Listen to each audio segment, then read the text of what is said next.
Hello and welcome to another episode of Naperville Sports Weekly. I'm your host, Joe Kennedy. We have a show filled with girls basketball and hockey as we're still just getting the winter sports season started. We'll first begin with some action at Neuqua Valley as the Wildcats tipped off the season at home against Trinity. The high school girls basketball season tips off at Neuqua Valley High School as the Wildcats host the Trinity Blazers. The Blazers won 23 games and made it to the 3A sectional finals last season, while the Wildcats finished first in the DVC and made it to the sectional semis. Jumping into the action, we're tied at 9 with under 2 minutes to go in the first quarter. Kylie Norkis drives towards the basket and puts in the layup. The Wildcats lead 11-9. After Lauren Miller makes both free throws to tie the game at 11, Nalia Clifford attacks the rim but dishes the ball out to Caitlin Washington and she sinks the tray ball. The Wildcats close out the first quarter with a 19-13 lead. We near the end of the second quarter with the clock winding down as the Wildcats push to extend their lead. Washington finds Norkis open and she decides to take it to the basket and hits this tough layup while falling down as time expires. The Wildcats lead 35-28 at halftime. The Wildcats were up 12 early in the third quarter, but the Blazers kept fighting back. Jaylani Hernandez passes the ball to Chloe Santos, and she does a spin move and misses her shot, but gets her own rebounds and hits that layup for two. The Blazers are inching closer as they trail 44-39. Late in the third quarter, the Blazers clawed their way back as this game is now tied at 44. Ariana Rodriguez passes the rock to Chloe Santos, who goes for three, but it turns out to be a perfect pass to Miller, who's there for the rebounds and hits the layup. Blazers take a 47-46 lead going into the fourth quarter. Under 1 minute to go here, and the game is tied at 59. Destiny Sakluti misses the three, but Santos gets to the rebound and taps this layup shot into the net. The Blazers lead 61-59 with under 15 seconds left in this game. With under 5 seconds to go, Zoe Navarro is at the line and she must make both to tie it up. Navarro comes up clutch for the Wildcats, making both 15-foot attempts to tie this one up at 61. Hernandez gives the ball to Miller for the chance to win the game. She shoots from half court, but the ball just goes in and out, and we are now headed into overtime. The Blazers duo of Miller and Santos have been dangerous on offense all night. Miller throws it to Santos, and she takes it towards the basket and gets the two. At the other end, Washington has the ball but gets double-teamed. She finds Navarro open, and she hits a jumper to tie this game at 63. Next play, Sakluti turns the ball over as Washington comes up with the steal and buries the two-point layup to give the Wildcats a 65-63 lead. The Blazers are trying to stay in this one as Hernandez gets double-teamed and turns the ball over as Olivia Beeman comes up with it. She dishes one to Navarro and she makes the tough layup shot. The Wildcats pull away with a 74-69 overtime win in their home opener.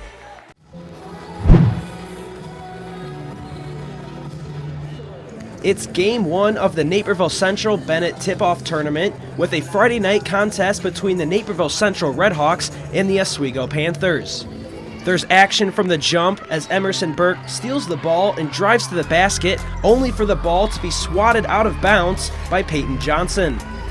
Erin Hackett on the attack for the Redhawks. She gets the defender to jump and knocks down an 18-foot mid-range jumper as Naperville Central leads 5-1. The give and go works perfectly for the Panthers as Kendall Grant feeds the cutting Olivia East for two. Off the inbound, Ashley Cook hits a corner three, giving the Panthers some early life and now lead 9-5. Cook, now facilitating, finds the cutting East on the fast break, which leads to a Naperville Central timeout. Cook continues her first quarter dominance with another three from the top of the key as the Panthers have a 16-6 lead. At the start of the second quarter, Hackett nearly gets the basket to drop, but is fouled on the play. At the line, she makes both free throws. Grant swats the drive-in layup from Hackett as the Panthers' defense continues to make the Redhawks work for points. On the second of 2 shots from the charity stripe for East, the ball rolls off the rim and Grant is there for the offensive rebound and scores. Oswego leads 24-18 as the Redhawks call timeout.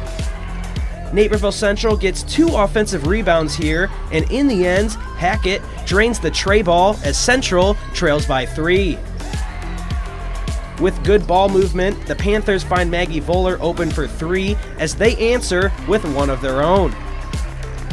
More good ball movement from the Panthers gets Denasia Gatson her first basket of the game.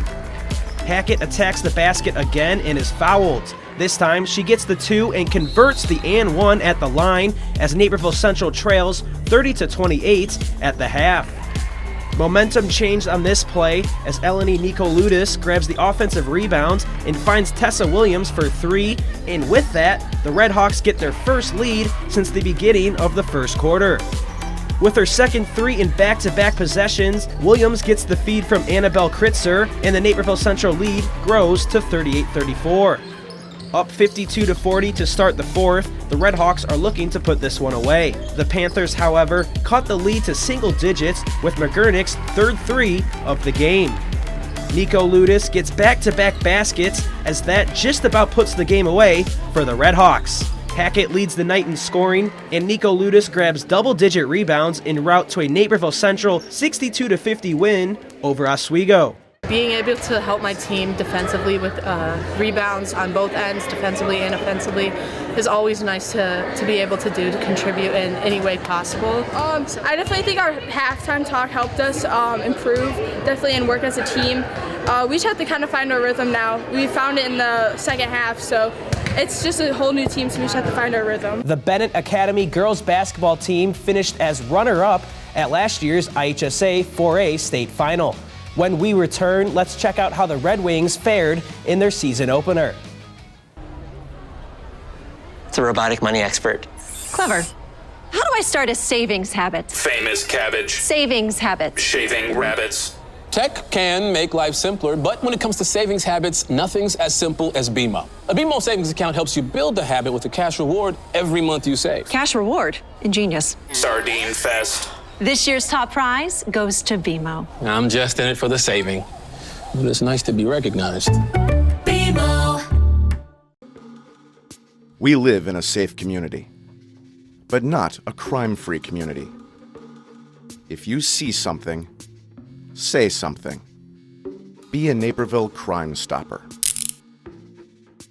Last year's Illinois Gatorade Player of the Year, Lene Beaumont, has graduated from Bennett Academy and now plays for the Indiana Hoosiers. The Wings began their season-long journey for a 3rd straight trip to state at home against Batavia.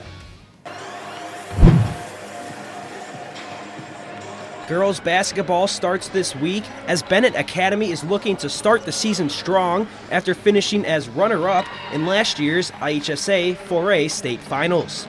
The Red Wings start off the season against the Batavia Bulldogs, who lost in the sectional semifinals last season.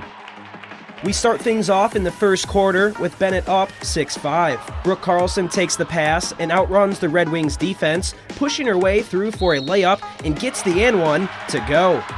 Kaden Hong throws it to Addie Pruitt, who finds Natalie Warner all alone on the right side. She buries this shot to make it an 11-6 game. Batavia would continue to apply the pressure here in the second. Pruitt finds Haley Crane wide open behind the Red Wing defense to sink in another 3. The Bulldogs' lead is now 16-12. Next possession with the score now down to 2, it's Pruitt's turn to get in on the scoring. She takes the quick pass from Carlson and sends it through from downtown to make it 19-14 Batavia. Carlson would continue to provide more assists. Next possession, with the score still the same, she finds Kylie Gert open for another 3-pointer. The threes wouldn't stop there. With the score now 24-17, Batavia needs another 3-pointer to make it a 10-point game. They would get that as Julia Arulandu joins in on the fun to make it 27-17. When Carlson wasn't providing assists, she was soaring past the Red Wings defense. Watch as she takes this pass from court to court in a matter of seconds to give the Bulldogs a healthy 29-17 lead. Gert would follow her in the layup parade as she takes the quick pass from Addie Lowe and sends this shot through to make it a 15-point lead over Bennett. The Bulldogs would eventually go into the half, leading 35-22. Batavia would pick up right where they left off in the second half. On the opening throw-in, Carlson intercepts the pass and takes it back for another layup 10 seconds into the second half to extend the Bulldogs' lead to 15. Carlson would take another pass the distance. The ball bounces off a Red Wing player and into Carlson's hands as she takes it back for another layup to make the score 40-22. Carlson, who's committed to Colorado State, would continue to provide more assists. Later in the quarter, she finds Pruitt all alone again, who sinks another three to give Batavia a 54-33 lead over Bennett. The layups from Carlson would keep coming. She gets another layup to go en route to a 16-point third quarter for the Bulldog. Batavia leads 56-33 to end the third quarter. In the fourth, Carlson throws a pass to Gert, who drills another three to give Batavia a 28-point margin. They would win by that margin as the Bulldogs start the season off with a 76-48 win over the Red Wings.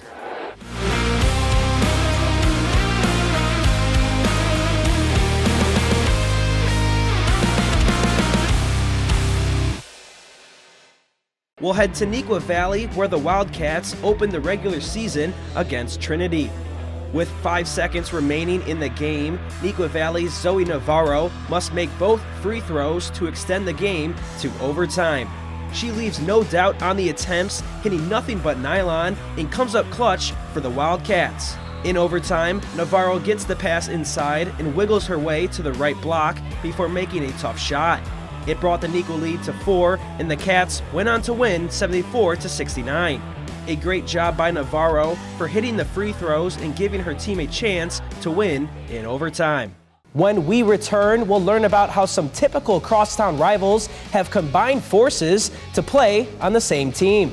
Then let's skate over to All Seasons Ice Rink as the annual Caroline Cup hockey tournament features 2 new teams. Local news is your lifeline. Let the Daily Herald help you navigate your world with solid reporting, good advice, and a much-needed diversion or two. He took his victims at night, and they were never heard from again. We were there when true crime podcasts spiked your anxiety. Maybe try binging something less intense next time. We were there for that. And we're here for everything else. Here it's personal, because we get to know you. Naperville Central was left without a varsity hockey team last season due to low roster numbers. With Naperville North facing a similar crunch this fall, the 2 crosstown rivals have joined forces to form the Naperville Hockey Club. Patrick Cotto has more on these rivals turned teammates, presented by Edward Elmhurst Health.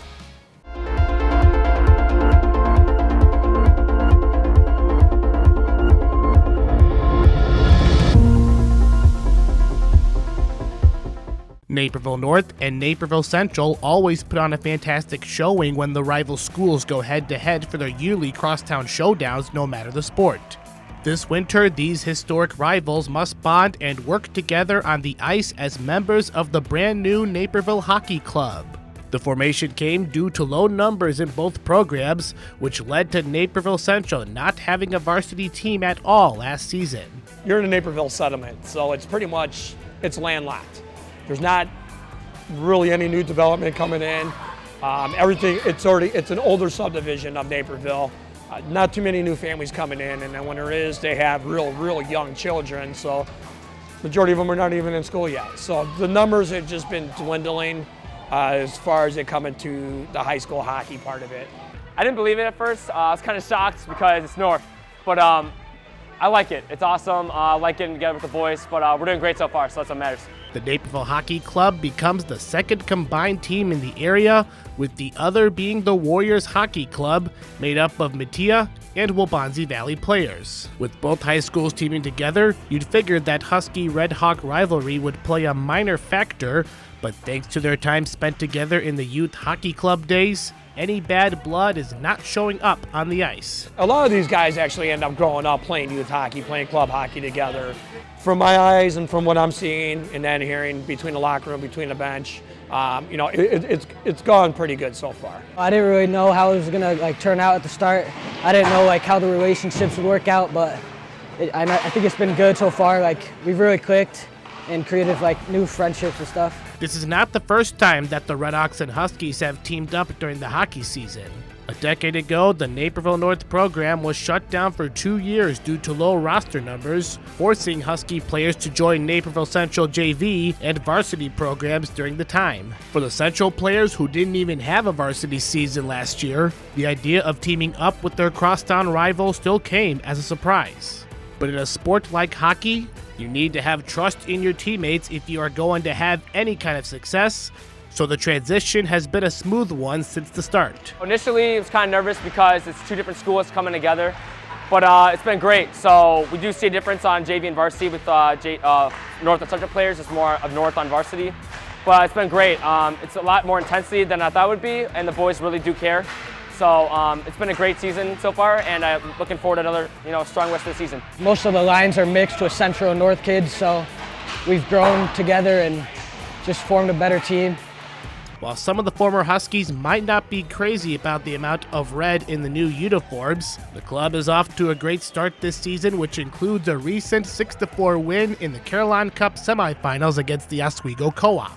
That victory sets up a date with the Warriors Hockey Club in the finals. While the team is excited about their excellent start to the season, Coach Guevara knows that the team still has a lot of work to do in the next couple of months. It's really just one game at a time, one practice session at a time, and everything's in the players' hands.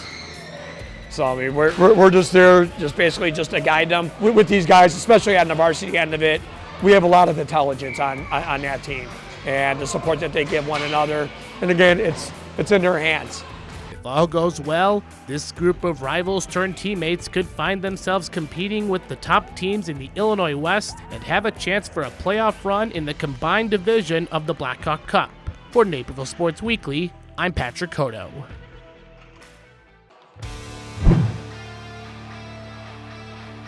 The 6th annual Caroline Cup is back. The Warriors Hockey Club has won every edition of the tournament as they look to keep that streak alive, taking on Neuqua Valley in the semifinals. Starting the game 3 minutes in as Marcus Palmertz is in on the breakaway, but he's denied by Aiden Weiselglad. 3 minutes later, Joe Pianowski picks the puck up in the neutral zone, carrying in over the blue line, sniping in the opening goal. The Warriors go up 1-0. Neuqua looking for an instant response. Sahil Berry throws a puck out in front to Alex Baer, but making the save is Andrew Fichtel. Just under a minute to play in the period. Evan Ziegler plays a backhand pass from behind the net, picking out Michael McLean, who shoots glove side, beating Weiselglad. The Warriors go into the second period with a 2-goal lead. 30 seconds into the second period, Ethan Newberg puts a cross that finds Joe Pianowski, who slots in his second of the game. The Warriors extend their lead to 3.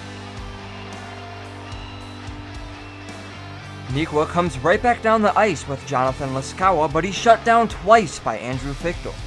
Vince Raimondi then has a shot that goes wide. Neuqua resets as the puck deflects to Raimondi, who's wide open backdoor for the easy finish. Wildcats now trail 3-1. The Wildcats look for a quick second as Noah Twaddle is in on a partial breakaway as he goes backhand forehand, but making the save is Andrew Fichtel. Neuqua draws a penalty on the play. Neuqua takes advantage of the power play. Martin Dunn has a shot from the point that is tipped into the back of the net. All of a sudden, it's a 1-goal game going into the third period.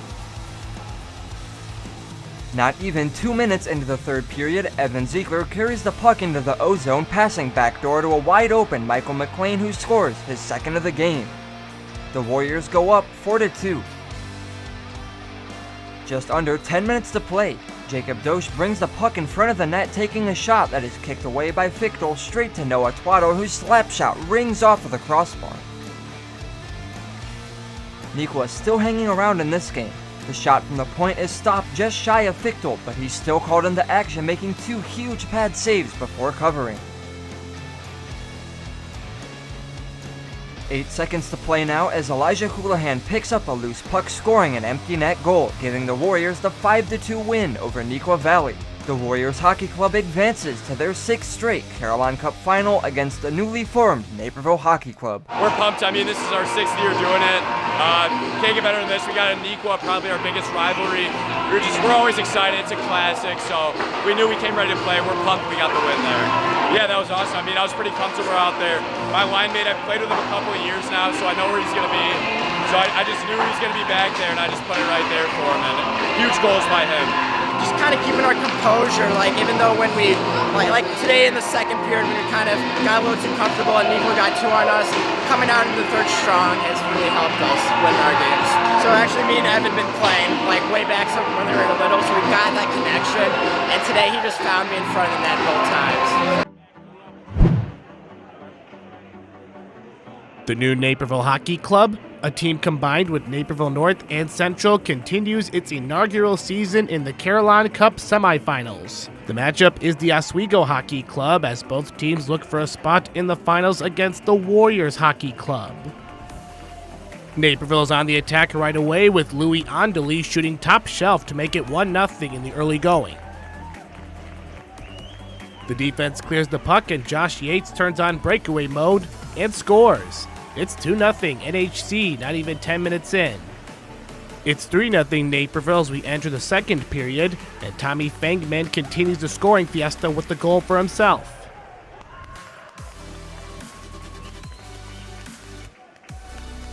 Oswego is on the power play and they take advantage of it thanks to some great passing and a goal by Griffin Smith to get the goose egg off the board. The next attack for Oswego, Brock Hardy finds the loose puck and shoots 5-hole, and we got ourselves a 4-2 game. Naperville's looking to get another goal, but Jack Smith denies access with his glove. Oswego gets another goal to make it a 1-goal game as we head to the third period. Down by 1, the team in orange jerseys clears it on the other side, and then Anton Vasek pulls the wrist shot and scores to tie the game up at 4. Naperville finally wakes up, and after a mad scramble, Jacob Matthews sneaks one in on the wraparound, and that goal gives them a 5-4 lead.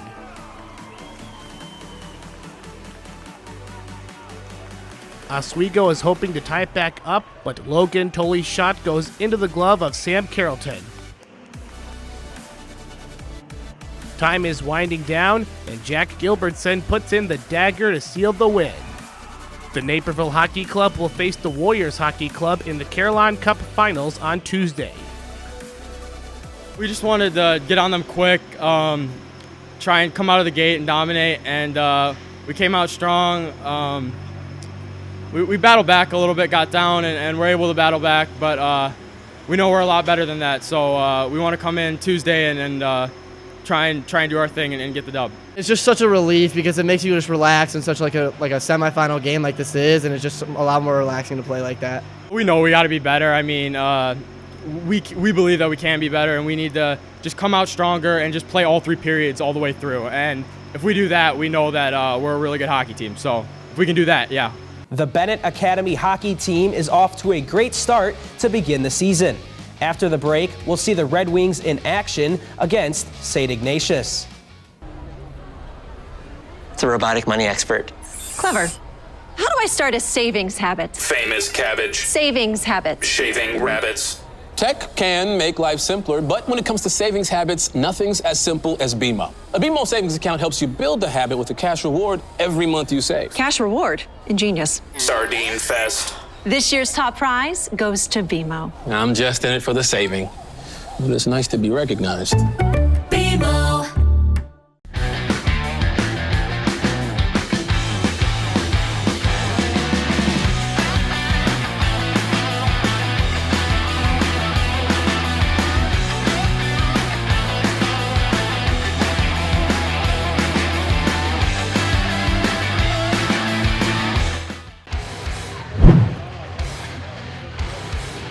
A key battle for the lead in the CCHL is upon us as Bennett hosts St. Ignatius in the second matchup of the season.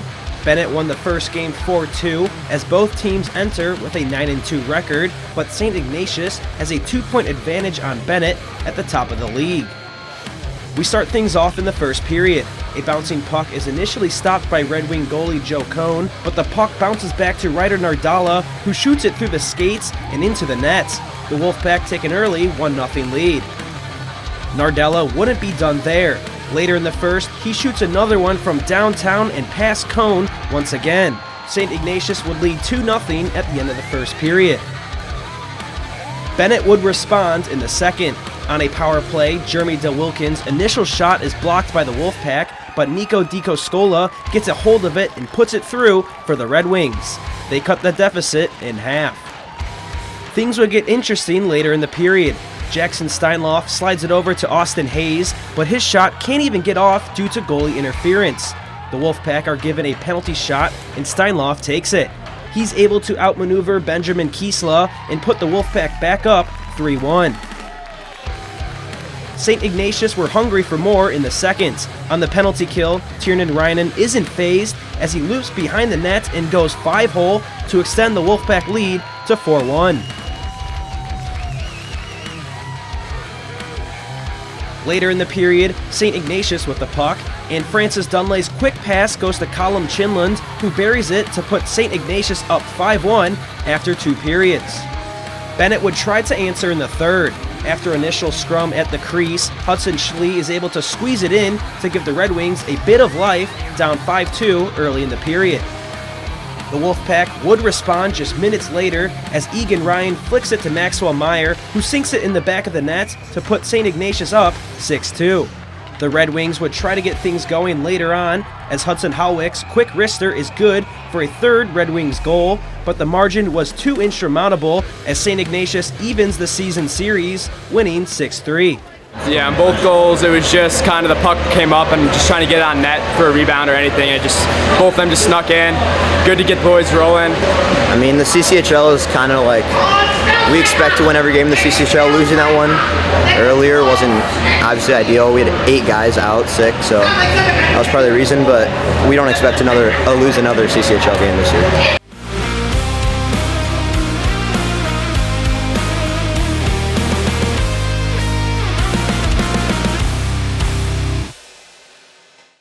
Our boys' play of the week comes from the 6th annual Carillon Cup, where Waubonsie Valley Hockey takes on Neuqua Valley. With under a minute left in the first period, Evan Ziegler gets the puck inside Gretzky's office and does his best impression of the Great One. He plays a no-look, first-time pass right to the blade of Michael McLean, who goes glove side and beats the goalie. Let's take another look at the play from Ziegler. His setup helped give Waubonsie a 2-0 lead, and the Warriors went on to win 5-2. That closes today's show of Naperville Sports Weekly. We will not have a full show next week because of Thanksgiving, so we'll return in December with more NSW action. However, you can find highlights from Thanksgiving week tournaments and all our previous feature stories and community sports on nctv17.org and our NCTV17 Sports YouTube channel. You can also find us on social media at NCTV17 on Facebook, Twitter, and Instagram. For Naperville Sports Weekly, I'm Joe Kennedy. Have a great Thanksgiving, and I'll see you in a couple weeks.